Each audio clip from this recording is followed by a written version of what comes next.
Well, clearly the hypnosis worked on Wednesday night, but now coming off a game one Yeah. win, what do you expect from both your team and from the Jets after you've had 60 minutes under your belts in this series? Yeah. Well, I think that's the great part about a playoff series. It's everyone's looking at their own adjustments. What they want to do differently, what they thought worked, what they got to get better at. That's what we're doing. I'm sure Arnie's doing the same thing. So, I expect them to be better in the areas that maybe we expose them at, and we're trying to do the same thing on our end. I haven't seen who's out there for your optional yet. Is Miro a possibility, or is he? Miro's out. He's out for Yeah. tonight. Okay. Yeah, same lineup as last game.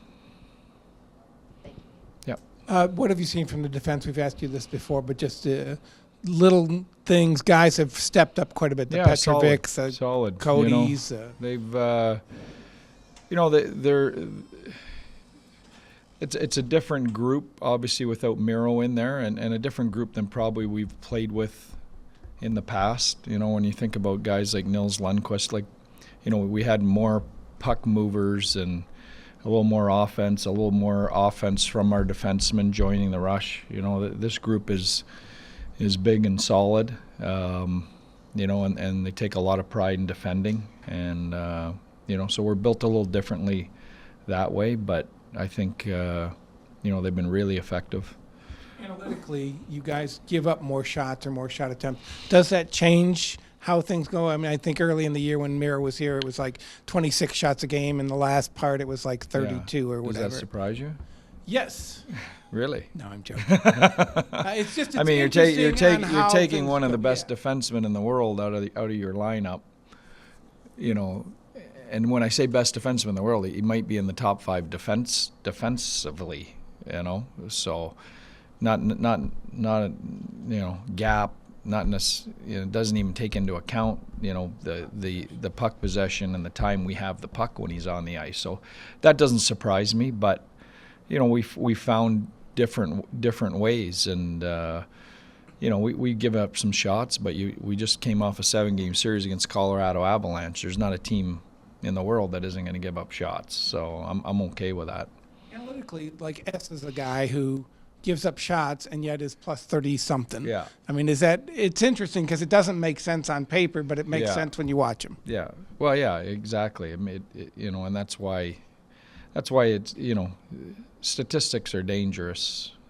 Sometimes I think that's why you have to watch the game and the eye test and see what's really going on.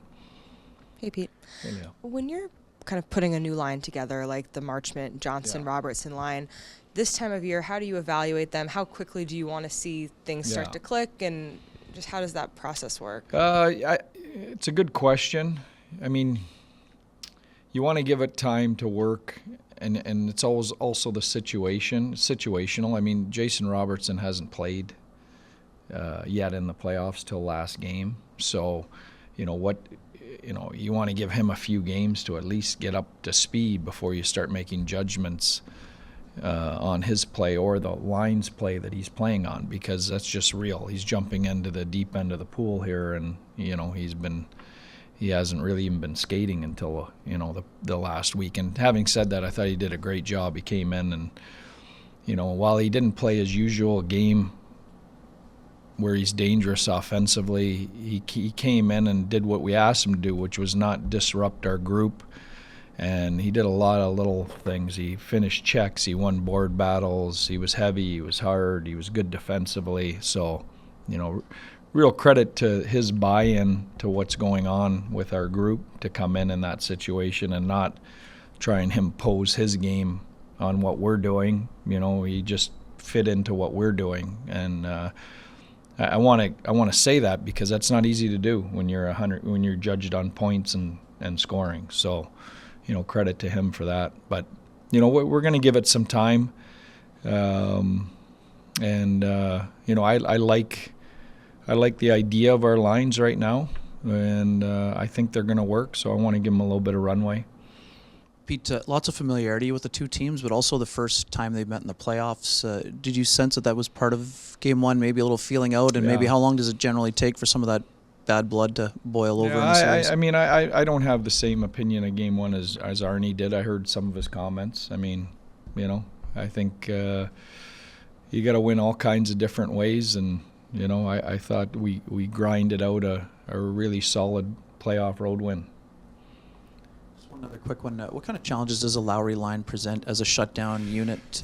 Yeah, well, you know, I'm a big Adam Lowry fan. I think he's one of the top, probably 3 defensive centers in the league. You know, and he's got that combination of size and length, hockey IQ, and some edge to his game. You know, that I think everyone's looking for in that type of role. So, you know, I'm a big fan, and I think, you know, he does an exceptional job. I know even back to the Four Nations, you know, like his name was in conversations, you know, when we were talking about that role. So, you know, he's a highly thought of guy around the league.